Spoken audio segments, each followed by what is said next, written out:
thought after yesterday's chaos, we deserved a little like mellow music this morning. Welcome to Resistance Live. It's the 6th of March, 2024. I am ECM. We have so much to talk about today. In fact, I was making my usual agenda for the broadcast. And one of the things that I realized was that I had forgotten one of the many, many breaking stories from yesterday, even until about 20 minutes ago, because there was so much going on. So we have a ton to cover. As always, I'm coming to you from occupied Tongva territory here in Southern California. Today, for our visually challenged viewers, I'm wearing a white linen blouse. I have my big thick hoops in and an ear cuff on. My hair is down. I moved my plant because I was getting tired of looking like I had a green ponytail. I'm in front of my big plant, my lamp, and my cushy chair here in my office. Welcome, everyone. I saw we already have New Zealand in the house, which is amazing. Hello, Portland, Philadelphia, North Carolina, Brighton in the UK, Coeur d'Alene, Idaho, Vashon Island, Washington, Oklahoma. Hello, everyone. Thank you all for being here. Chapel Hill. All right. So the biggest breaking news this morning is that Nikki Haley has dropped out of the presidential race. And I'm not all that surprised. I talked about this a little bit yesterday on our Super Tuesday predictions episode. But one of the things that I will say here is that I am not convinced that this is the end of the story for Nikki Haley. And I'm saying that because there is just such and I know what we're dealing with, but there is just such an absolute ignorance of the facts on the ground with regard to Donald Trump inside the GOP right now that I am just not sure how this is all going to play on the assumption that we get a conviction of Donald Trump in New York City in the next, I don't know, let's just call it 8 weeks. It may mean very different things when we get to the Republican National Convention in July. And so it's a very, very strange moment. Because ordinarily, if this were any other normal election year, this would be the end of the story, but it's not. And one of the things that you all know this. I mean, I'm not saying this because I want the Republican Party to do well, but I continue to have these moments as like a political strategist and consultant about what the heck the GOP is thinking, because they have a guy who is indicted on 91 criminal counts in 4 different jurisdictions, who's going to trial literally in 20 days in New York City for felony election interference, and who has already been adjudicated to have committed rape, and who really at the exit polls yesterday, throughout all of the GOP polling on Super Tuesday, has a very, very serious problem in a general election. There were polling results last night, exit polling results last night, showing that something like close to 80% of Nikki Haley's voters would not vote for Donald Trump in the general. So there's just a kind of a really curious, just a refusal to deal with reality. And again, I'm not surprised, but a really curious set of unwillingnesses, I don't know, to just deal with what's actually going on. And that's going to mean very different things by the time we get to the RNC in July than it does right now. Now, and he's mentally compromised. Yes, Natalie, exactly. I mean, I'm just going to point out, I know that everybody says they don't care about indictments and they don't care about convictions, but the voting base does. And this is one of the things that makes it really curious, is that the polling that has been done of GOP-based voters has shown that 60% of the people who back Donald Trump are not going to vote for him if he's convicted of a crime. That number may change, and you all know how I feel about polling, but I'm just going to tell you all, like, even if the RNC writ large is willing to be like, oh, that's not happening over here, the voting base is not lining up that way. And so it looks to me like political suicide, and that's one of the reasons why the thumbnail on today's broadcast is what it is. The end of the GOP has arrived, because I don't honestly see any way in which they come through this, not just with any measure of success, but with any party left. It's a very, very strange set of facts. And then you have people like Mitch McConnell this morning endorsing Trump when literally Donald Trump has spent like the better part of 2 years making the most vile racist comments about Mitch McConnell's wife, who used to be his Secretary of Transportation. So it's quite a curious set of facts right now on the ground. And the only thing that I just want to caution everybody about is that, I mean, I said this yesterday to our community inside the Atelier at Gaia, our wonderful community of progressive activists who are all like on the ground doing all of this work. You can check that out, by the way, at atelieratgaia.com if you want a 3-day free trial to see what we're up to. But we had a community salon yesterday where I said to everyone, you know, I don't know where we're going to be by July. And we have to actually game out the possibility of what our work is going to look like if it's not Trump, right? Because there's actually still a really strong possibility that it might not be. And that in and of itself is something that we've really got to be conscious of in terms of everything that we are doing. So it's a strange moment. I mean, I'll just say that. And I mean, strange in a good way. I mean, I actually am feeling very optimistic and hopeful this morning because, you know, the GOP has kind of set itself up for failure. And there's kind of not going to be any way that they don't fail, in my opinion, at this point. I mean, granted, I'm not going to tell anybody to take anything for granted. You need to be out there doing everything within your human power to mobilize the vote where you live and get people to the polls and, you know, be an election monitor, text bank, phone bank, canvas, all the things that we know work, and have all those deep canvassing conversations with everyone you meet and everyone you come across at every chance you get. But it's not a stable patchwork of organization over at the RNC right now for a general election. And, you know, again, I'm just going to say it, like, sometimes Lindsey Graham is right. And he said in 2016, if we nominate Trump, we'll get destroyed and we deserve it. You know, here we are 8 years later. I don't know, my friends. This is not a situation I personally would want to be in if I were a Republican strategist. So we'll have to see. Now, there were 2 different reactions to Nikki Haley coming out of withdrawing from the race today. One was Joe Biden saying to Nikki Haley's supporters, we may not agree on everything. We may not even agree on a lot, but we can agree on the fact that we need to protect our democracy. We can agree on the fact that Donald Trump is a threat to the future of the country and the future of the planet. And there is room for you in our campaign. So smart. Like, you know, I read the statement and I was like, that is how you do it. Independents, Republicans who are not in the Trump cult. That's exactly the kind of call that you want to put out on a morning like this. Particularly with the stats I was just describing about how all these Nikki Haley voters said they would never vote for Trump in a million years. It doesn't mean that Biden is going to cave to, you know, a Republican agenda. Nobody should be flipping out about that. I saw some comments this morning on social media where I just had to do like the eye roll because that's not what that statement says. What it says is, if you're not willing to vote for Donald Trump, we will make room for you over here. And that's all that really needs to be said. It's really like very smart. In contrast, we have the former guy having said a couple of weeks ago that anybody who donated for Haley was out of the MAGA movement forever. And, you know, he didn't represent them and they would never be welcomed back. This morning as well is like bashing Nikki Haley and her supporters. So, you know, I mean, again, not the wisest move from a strategic standpoint. Yes, I know he's in mental decline. Yes, I know he's a fascist. Please don't mistake me on any of this. But it's a crazy set of contrast, right? And, you know, from the standpoint of where things go, you know, I think that Biden's done everything right. I'm also just going to point out, because there are some people who are like protest votes against Biden. I'm not concerned about this. I mean, if you actually look at the statistics from last night, the uncommitted voter movement had a much stronger foothold in Michigan than it does nationwide. And, you know, we're talking like fractional percentages in most states. So I also have to remind everybody that the head of that organization in Michigan is on the record saying that they are supporting Biden in the general. Okay. Like the movement itself has said that it does not extend to the general election. Yes, there is a demand that Biden earn those votes, and there's an opportunity there. We discussed this last week when the Michigan election, primary election results came out. Okay, you can go watch that.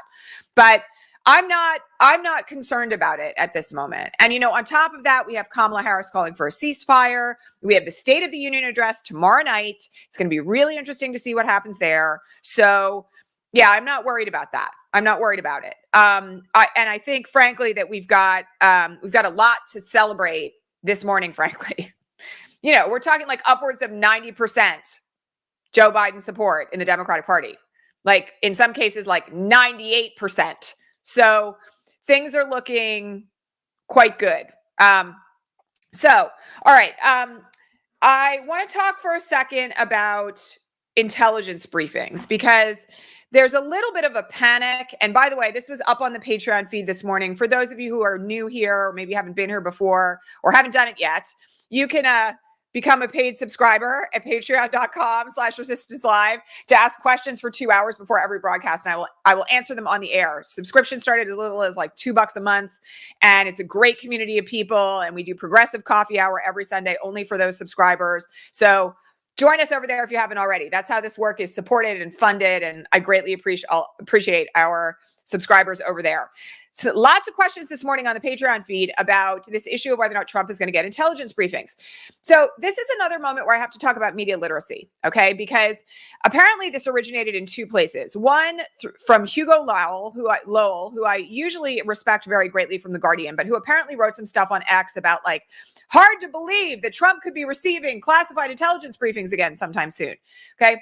And then Newsweek picked it up and ran with it, all right? I, again, have to remind everyone here that you have to vet information all the time now, even from sources that you would ordinarily consider to be very reliable. There is no legal entitlement to classified intelligence briefings by a nominee for the president of the United States. No law that requires the president to receive those briefings. Is it customary? Yes. Ordinarily in history, when we weren't dealing with like, sociopathic people who had stolen thousands of documents from the National Archives, including some of our most classified intelligence secrets, and they potentially disappeared or been sold off to the highest bidder. Before all of that, ordinarily it was the custom that when you were the presumptive nominee from another party, you would start receiving classified intelligence briefings. But you're not allowed to demand it. And in fact, it's merely something that was done as like a potential customary extension of potential transition possibilities here. Trump is not going to get classified intelligence briefings. Like, I can guarantee you that. I will remind you that the Biden administration pulled his classified intelligence status that is normally also extended to former presidents and former secretaries of state once Biden was in the White House because they knew what a security risk he was. So again, no one should be like making the assumption that he's going to actually get additional classified intelligence. I think the possibility of that is like nil. Okay. And I will say that from the perspective of everybody understanding exactly how dangerous it is that man in his current condition, in deep, probably unremediable financial straits, having access to classified information of the United States of America would be a profound risk to national security. Like, the people in the administration are not stupid. Okay. And they're not going to extend to Donald Trump the customary privilege of classified intelligence briefings when he's literally under indictment in the Southern District of Florida for stealing classified intelligence materials. Nobody's going to be that dumb. All right. So again, I got to remind everyone that when you read something that looks like it's designed to scare you, you should immediately check the reliability of that information. And that is one thing, by the way, that we are going to be teaching you all how to do in this new program that we're launching in mid-April that is called Truth or Fiction, a media literacy, disinformation inoculation, and democracy protection program. It's a long mouthful, but we like it. It's going to be a 4-week program that's going to teach you how to do all of this in the same way that I do it every morning. All right. So everyone should be very, very aware of this. And I want people to be like mindful of what they share on social media as much as you are mindful of what you allow to outrage you, because it's a choice. That's the other thing. You don't have to be outraged all the time. And in fact, a lot of the time these days we're outraged over things that really don't deserve outrage. So we'll be working on that. All right. That's that. Okay. I also want to talk for a second about this issue of like Musk giving Donald Trump money. So I have flagged this many times in the last few weeks because we've now had 2 known visits by Elon Musk's jet to West Palm Beach in the last 2 weeks. The first one came like literally days after it became known that Trump was not going to be able to put up the full bond in the New York civil fraud case. And there was a lot of speculation about whether or not Musk would put up the money. Okay, so Musk has said now this morning on Twitter that he's not making any quote unquote donations to any presidential candidate. But I'm going to make something really clear to you. There are ways that Elon Musk could get money to Donald Trump that would not be donations to his presidential campaign. One of the things that is possible, for instance, is that super PACs filled with dark money can be used to pay for the personal expenses of someone else, of a candidate. Okay. Donald Trump's super PAC has been paying his legal bills. That's totally lawful, by the way. If Elon Musk makes a $500 million donation to Donald Trump's super PAC, Donald Trump can use that money. And if he buys, for instance, Truth Social for $500 million, Donald Trump can use that money because that's a legitimate business transaction unless, like, let's just say hypothetically, the Federal Trade Commission challenges it. So one of the things that people need to be aware of here is that, first of all, Elon is lying. Second of all, we know that he's going to be giving money to Donald Trump because, like, that's just obvious. The question is how much. Now, do I go as far as what Rachel Maddow said last night, which is that essentially Elon could help Donald buy his seat? No. And I'm going to tell you why. Because there are incredibly well-funded candidates for president, Dean Phillips, who have literally not made a single inroad as a result of having lots of money available to them. Same story for RFK.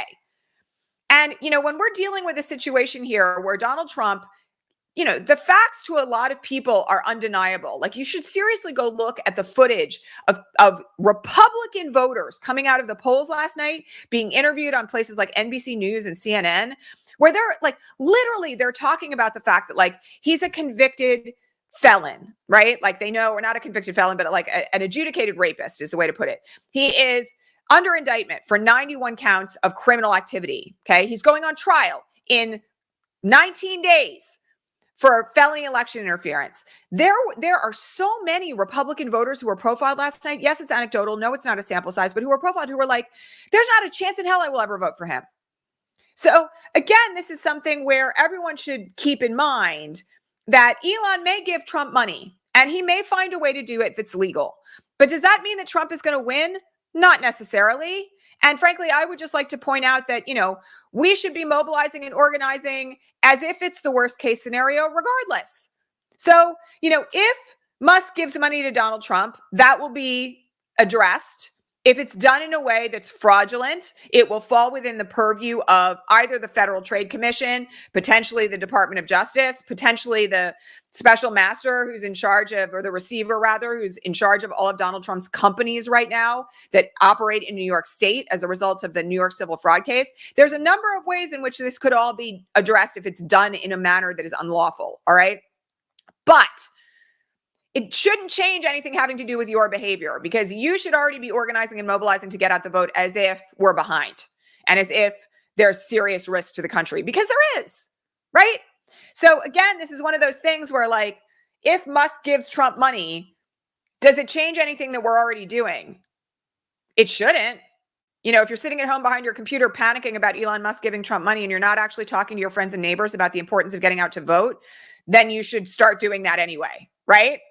But again, it's a moment where I don't really feel like it should be generating like horror, okay? Because it's going to be what it's going to be and we don't have any control over it. What we have control over is how we mobilize to get out the vote. Okay. Speaking of trials and everything that I've already mentioned, Alvin Bragg is engaged in heavy-duty trial prep in New York City right now for the trial that starts in 19 days. Motions in limine, which we have discussed quite a bit here on the broadcast, as we have been in heavy-duty trial season related to Donald Trump, have been filed and are being briefed in that case in New York City. Motions in limine, for those of you who are new, are motions that are generally designed to address potential areas of evidence in advance of a trial. Okay, so for instance, I'm sorry, I have to laugh. You all know this. I have to laugh sometimes because I just have these moments as somebody who was like a trial lawyer, you know, for 15 years, where I can't do anything but laugh at the ridiculousness of it. So one of the motions in limine that has been filed by Trump's legal team is a request to prevent the district attorney from arguing that paying off Stormy Daniels was election interference. I mean, that's the whole crime of the case, right? Like, it's one of the many, like, 31 felony counts that have been alleged, is election interference by paying off someone who he had sex with while his wife was pregnant, right? So that information wouldn't break right in advance of the 2016 election. That's the whole point of the payoff. So, again, we have a very rigorous judge in New York City, and this judge is not going to take any nonsense. Like, I'm not really worried about this, but you all should know that, like, this is where we are in the New York City trial. Like, we're days away from it beginning. The judge is literally taking briefing on, like, are you going to be able to ask questions about a particular issue? The other thing that's really interesting about the motions in limine is there is a secret witness.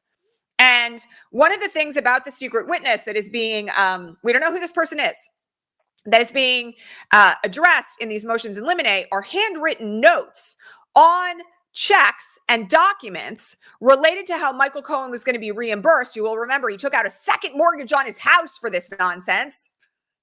How Michael Cohen was going to be reimbursed for the payoff. So there's a lot more going on in this trial than I think a lot of us have been aware of just yet. But I'm going to tell you, this one is going to be a fun ride. And, it's about time to start getting familiar with the facts of it, because it's going to be, this is a real trial with real criminal consequences, like dozens of felony counts that could send him to prison for a very long time. So, and Alvin Bragg knows what he's doing. He's a very accomplished litigator, a very accomplished district attorney. Like, this is not going to be like, this is not child's play. So, get ready. All right. That's all I'm going to say about that. Get ready, because that's coming up like really, really, really soon. Okay. We have to talk about the California Senate race for a moment, because again, on the Patreon question feed this morning, there was a lot of misunderstanding about what's happening with Katie Porter and Barbara Lee in light of last night's results. So for those of you who missed it, we have an open primary in California here. The top two candidates that won last night were Adam Schiff and Steve Garvey. Steve Garvey is the Republican candidate. There is a little bit of a subtle scandal brewing about this, because Adam Schiff propped up Steve Garvey's campaign so that he wouldn't have to run against Katie Porter, because it's much easier in California to win against a Republican than it would be to win against a fellow progressive Democrat. Okay. Katie came in second, not by a close margin. And Barbara Lee came in third. So one of the things that was coming up today, on the Patreon question feed, again, you can go become a paid subscriber over there at patreon.com/resistance live if you want to ask me questions. One of the things that came up on the feed this morning was like, oh no, Katie Porter and Barbara Lee are out of the house. Not right away, they aren't. Okay, so this is the first thing you need to understand. In California, you cannot run for two offices at the same time. All right. So when Katie Porter and Barbara Lee decided to run for the U.S. Senate in California, they had to commit to not running for re-election in the House. So come January of 2025, they will no longer be representatives from the state of California. But that doesn't mean that their seats are lost, right? You all know I live in Katie Porter's district. I have done campaign work with Katie Porter, canvassed, met her, know her. Our kids have tried out for the same school choir. We know each other. All right. And Katie will be the rep from the California 47 until January of 2025. We have a good candidate here, not a great candidate. He's a little bit flawed. But Dave Min is running for that seat, and he won the Democratic primary in the California 47 last night for the Democrats. Dave has also been my state representative for quite some time. I like him. I'm going to work to get him elected here. I don't think it's out of the question that he will be elected from the California 47, because my district right now is very, very blue. There are certainly areas since we were redistricted that are not. Huntington Beach tends to be very, very red. But, my district is a lot of people who moved here from out of state, and a lot of people who are first generation immigrants. And I am just going to tell you right now that none of those people want to vote for the fellow who's running here, who, by the way, has a long history of public corruption. This guy has been around the block quite a number of times. He's run against Katie Porter before. His reputation is awful. And he's got baggage, very serious baggage. So my bet is that Dave Min is going to be the next representative from the California 47. And I'm going to work on that. All right. Barbara Lee has also given up her seat. Barbara Lee is from the Bay Area. I am not concerned about Barbara Lee's seat flipping red. Okay. So a lot of this is unnecessary fear. And while we do certainly have to keep an eye on what's happening in the House, because we need to take it back. I'm also going to remind you all that we've got like redistricting in New York. We've now got 2 majority black districts in Alabama. We've got 2 majority black districts in Louisiana. We've got like a lot of redistricting that has happened around the country that actually favors Democrats in this particular election season. So yes, you should fight for every single House seat, but also you shouldn't panic about what's happening with Katie Porter and Barbara Lee. All right. I don't know what's going to happen with Katie. Somebody asked me this question after January. Katie was a law professor here at UCI before she ran for office. She's incredibly well respected in this area. I'm not concerned. And I don't think we've seen the end of Katie Porter's political career. So, Katie made a decision to run for Senate, and that is a choice. And I respect that choice. And, we'll have to see what she decides to do next. I'm sure it's going to be something epic. All right. So that's that. Okay. Somebody asked me a question about the North Carolina governor's race. Woo! So if you happened to miss it last night, here's how this race shuckened out. I don't know. Here's how this race shook out. Mark Robinson is the nominee from the Republican Party for the GOP. He is a Holocaust denier, someone who has called LGBTQ people filth, who Trump has endorsed by saying he's MLK on steroids because he happens to be black.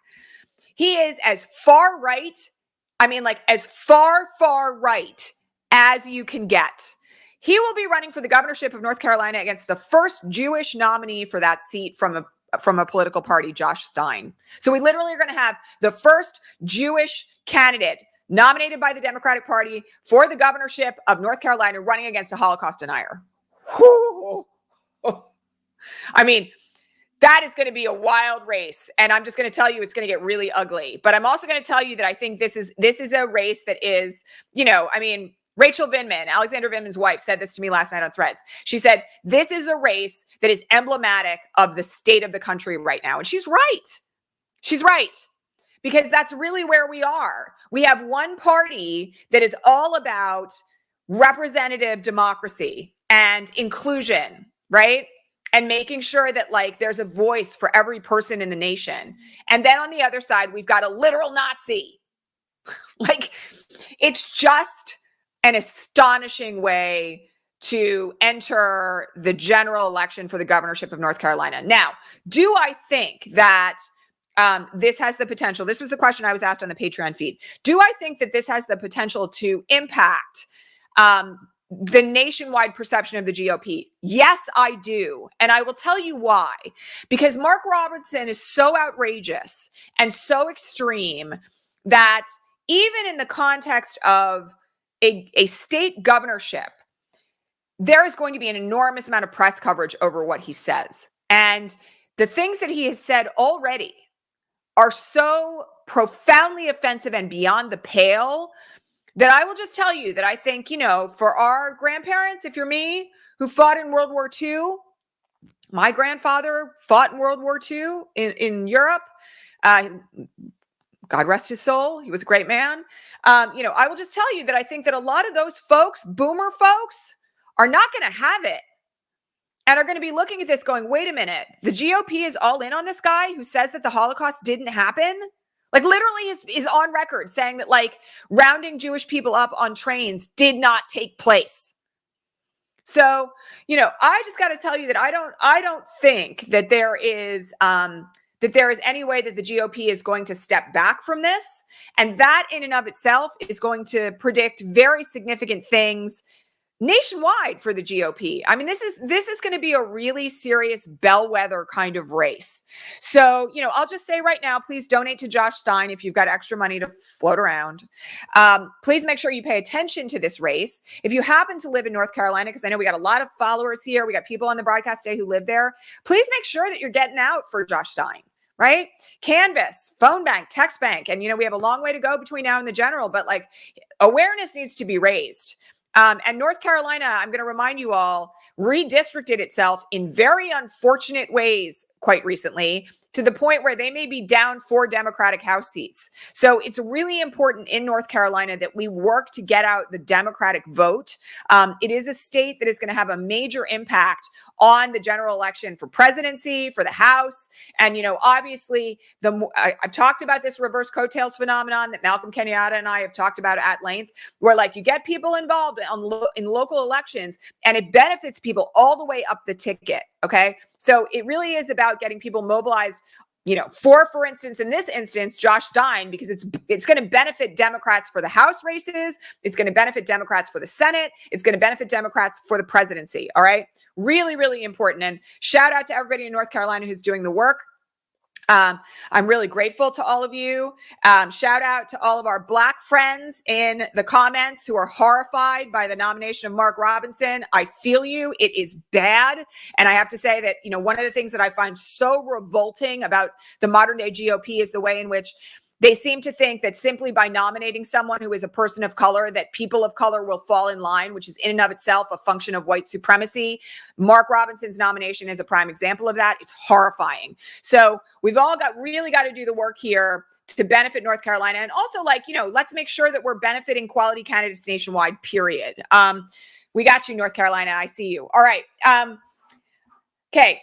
Sinema is out of the race. And this was the news that I said at the top of the broadcast that I almost forgot about because there was so much breaking news to begin with yesterday that was crazy. All right. So let me just say this. She dropped out.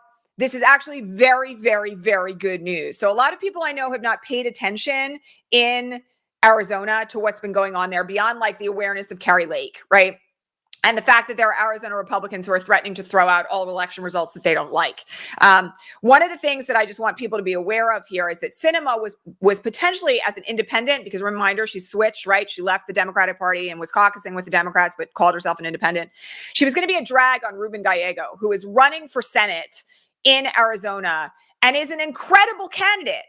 And let me just say one thing about this, hello. One of the things that's really amazing about this state of affairs is that if we do everything right by the time we get to November, Arizona is going to have 2 blue Democratic senators. How crazy is that? We could have Mark Kelly and Ruben Gallego from Arizona, from John McCain territory. It's great. So Sinema dropping out. I mean, I had this moment where I was like, bye. I definitely had my old SNL, bye-bye moment with her because she gave this crazy speech about how because she believes in working across with other people and blah, blah, blah, even though she was such an obstructionist in the Senate. I was like, okay, see ya. Get on with your paid off corporate life. We'll see you later. So she's gone. And that means, by the way, that Ruben Gallego is in an even better position against Cari Lake. Now, I'm just going to mention something. Cari Lake is a terrible candidate. For folks who have not paid attention to what is happening in Arizona generally, you will recall that Cari Lake ran for the governorship previously and lost. She's an election denier, a really serious election denier, to the point that she was working to overthrow the federal election results in 2020 in Arizona. But she's also kind of a terrible candidate. She's not very good on the stump.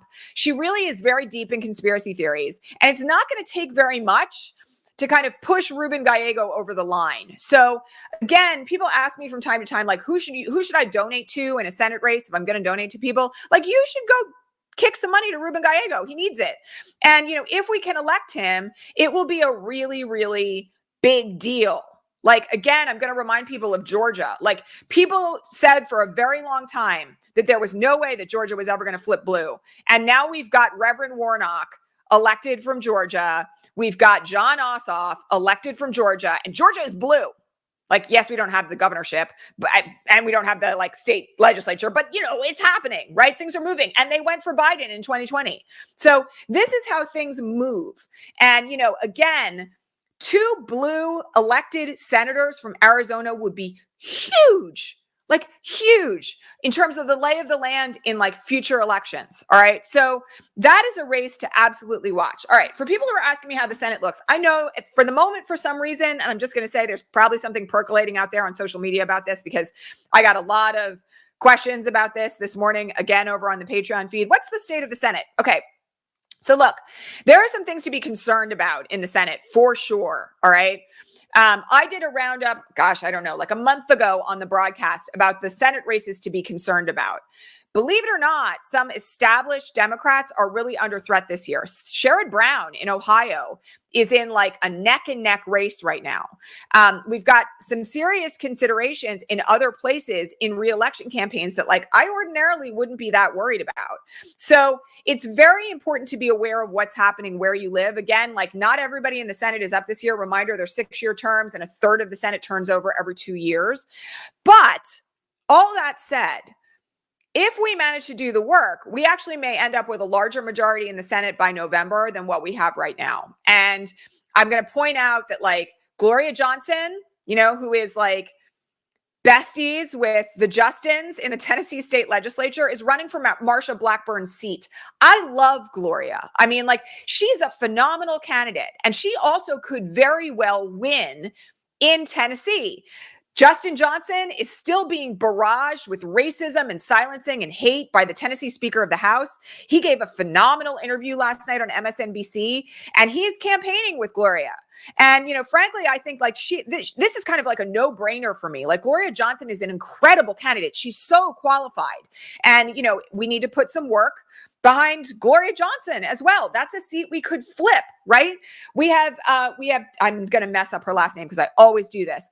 Debbie Murcassel-Powell running in Florida as well to flip a Senate seat from Florida. That would be an incredible run. And Colin Allred won his primary last night in Texas, and he's running against Ted Cruz. So, again, we have a very deep and phenomenal bench of candidates for the Senate right now in seats that can be flipped. And I'm just going to tell you, like, we have to do the work.